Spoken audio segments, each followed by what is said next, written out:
Mathieu, dépistage du virus C, ça reste notre gros problème.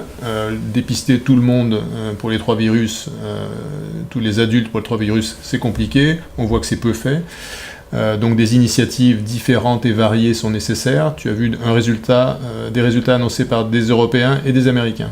Tout à fait Bertrand, j'ai sélectionné 2 posters, une initiative belge, une étude monocentrique sur un an, qui a proposé de dépister de façon systématique les patients qui passaient aux urgences. Ça leur a permis de dépister 2300 personnes sur 3000 passages aux urgences, donc une bonne adhérence pour la proposition de dépistage.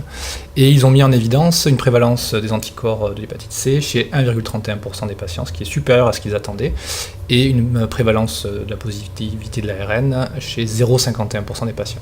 Ils se sont intéressés aux facteurs associés à la présence. Classique. Donc des facteurs classiques que sont les antécédents d'utilisation de drogue, des séjours en prison, les populations migrantes, mais également les patients âgés et nés entre 1958 et 1977, donc la tranche dite des baby-boomers. Dite des baby-boomers.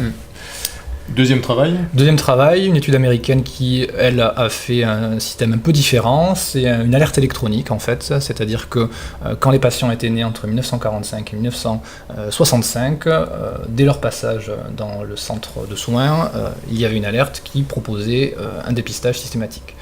Ce qu'on retrouve, c'est que la mise en place de cette alerte a permis de dépister 10 fois plus de patients et de mettre en évidence 5 fois plus de patients positifs pour les anticorps pour les virus de l'hépatite C.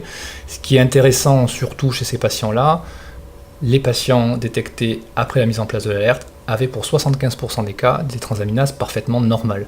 Donc des patients chez qui on n'aurait pas forcément pensé à réaliser le dépistage. Donc pensez à dépister, même si les transaminases sont normales. Dépister tout le monde pour les 3 virus au moins une fois dans la vie. Merci Mathieu. Merci.